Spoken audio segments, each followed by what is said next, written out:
So in this video, we're going to learn about what strategies are there and which one should you choose for you that's right for you based on your time, the money, the effort, the energy, and the experience that you have to be able to achieve your goals.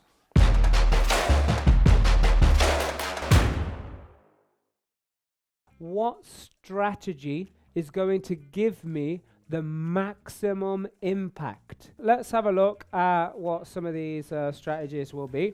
So first of all, it is buy to let. So BTL stands for buy to let. Would you like to know how much money you can make on different strategies? Differences, I mean, I've got some buy to lets that are making like £1,500, £1,300, £700 and all the rest of it.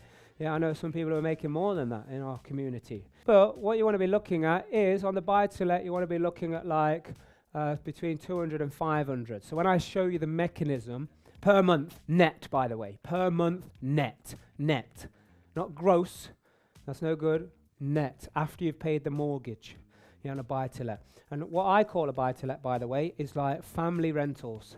That's what I class as a buy-to-let. Next strategy is HMO. HMO stands for houses of multiple occupancy. This is where we're taking like a build. It doesn't even have to be a house, but it could be a building and we're turning it into multiple units.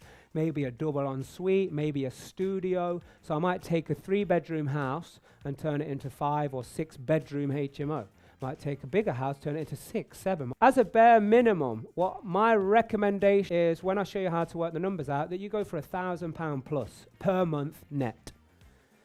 Reason being, there's a little bit more involved, there's more high traffic, you might have a few more maintenance on the buy-to-let, on a HMO than you would a buy-to-let. So you want to be putting some money aside because you're making so much money, because you never want to go into your pocket to have to fix. Rent to rent. Rent to rent is like, we don't own the property, we control the property. So we'll have a contract between us and the landlord to say that we're going to take control, we're going to give them a guaranteed rent, and then it's up to us to make the product better, put some money into it, make it a more superior product, and then what we'll do is we'll take that gross rent, take off the bills that we're going to be paying, take off a guaranteed rent, and then that's our profit. How many of you would like to see how I work those numbers out? Okay, we're going to do that today. Yeah, so again, and I know some people do this differently, but I would say as a minimum, you really want to be looking at deals that cash flow £1,000. So you've got to get creative, you've got to build a pipeline to be able to negotiate these. You just got 1 or 2 people you're speaking to and like they're not willing to accept it, and you stand there, you might end up taking less, and then you might have 1 void or 2 voids, and then bang, chip away from you 500 quid, and all of a sudden you owe money. How many of you want to be losing money? How many of you want to be making money? Okay, so we've got to make sure we do them. Yeah, so common strategy is rent to HMO. It's a very common, in fact.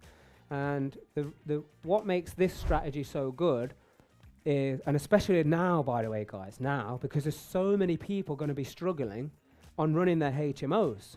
Rise of cost of living, because when the market was going up, by the way, now, when is the best time for you to get in started and really do this. Why that is because when people join and the market's in a boom, they do it sloppy. They do it sloppy and they build things that because, people are just making money. Now, have you heard of a saying that like good sailors are not made in calm seas? Have you raise your hand? Yeah, the same thing applies. Now's the best time because you're going to learn how to do it tight. So when the market does boom again, because it will, then you're going to make even more money. So some people are like, Mark, is now a good time to invest or should I wait? And then I say, what do I say? No, what do I say? I say, wait for what? Like, what are you waiting for? Christmas? Money? Like what are we waiting for? That's my question. I don't ever advise, say, do it now, do this, do that. That's up to people what they do. But my question is, like, wait for what? Like, what are you waiting for? Because the problem is, most people, they're not waiting for ever. They just wait forever. For what? There's always going to be something. Oh, I can't do this, or there's a Brexit, or there's this, or Donald Trump said this, you know, oh, China happened over here, oh, this happened that, there's always going to be something. You know, I don't have time, oh, I'm not very well, oh, this person's not very well, oh, you know, I've got this party to go to, oh, you know, my car's broke down. You know, like, it's crazy. You just got to do it. Service accommodation. Even more back-end processes involved here. So I'm going to recommend that you go between 1,500 cash flow to 3,000 cash flow. Reason being is, you know, higher turnover. They might have 1 night stays, 2 night stays, 5 night stays. So the back-end mechanism to make sure all the cleaning is taken care of. It's got like no disrespect to anyone here, but like people just don't give when they stay in those type of properties. Yeah, so there's a bit more wear and tear, more maintenance, things that got to happen. So you've got to be making more money. So service accommodation, by the way, does anybody not know what that is? Yeah, so like, you know, Airbnb, service accommodation, mostly.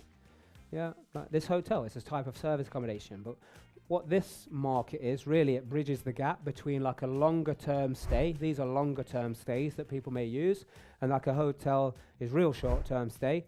And, you know, it's just a more affordable model, sometimes more peaceful model. Sometimes people don't want to be in the hustle and bustle of all of this. They'll have a more private space to themselves, rent a whole house out. Could be a 3-bed house. I mean, we stayed in a service accommodation when we went to Wales, didn't we? 3-bedroom house in the middle of the Bronx. Yeah, it was a pretty rough area, but it did the job. But yeah, so service accommodation, it was great. We stayed there for 1 or 2 nights. I can't remember now. It was just one. We stayed there for 1 night, quick and easy. There was a group of us because we had our team go there because we were filming like a documentary and everything. So that's what it's useful for. Does it make sense? Now, development's made up of a few different areas. So let me give you these. Homes. Well, the reason I call them homes is because that's the product. So these are family homes. Is there demand for family homes, yes or no? If there wasn't, there would be no new house builders. Yeah, then we've also got flats and apartments. The reason why these are separated out, because these are a very nice game to play. Because if I build a block of flats or apartments, let's say 15, just for example, I'll take any buildings around here or, you know, out in Derby, there's plenty of them. We can do from commercial to the residential.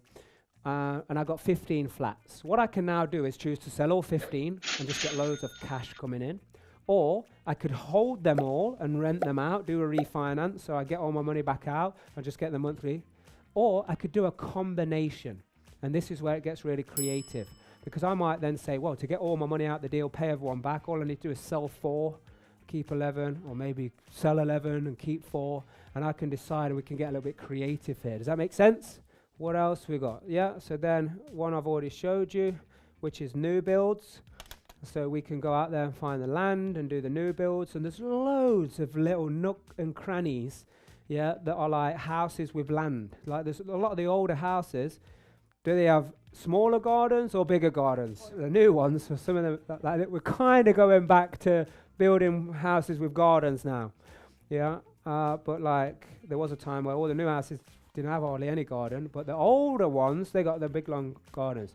Yeah, so you can buy houses just like I did, and then split it and build a house on the side, build a house on the back. Also, what we can do under development is deals. What this means is like selling deals. So I don't even have to do the deal myself. I can source it onto someone. There are so many people within the real life tribe that are looking for deals right now, and they just don't want to go find it themselves. So people will buy deals for 2,000, 5,000, even as much as 10,000 for these type of deals here that we've seen, even more for the bigger ones. Now, based on having all of this information, you are going to now decide what strategy or strategies will give you the maximum impact for you. If you've got value from this video and you want to know about any more of these strategies, go and subscribe to this YouTube channel. Do comment. Let me know if you do have any questions or there's anything else more that you want to know. Don't forget to subscribe, like, and share. And until next time, do the right thing for the right reason, because that is the only way you're going to discover true potential.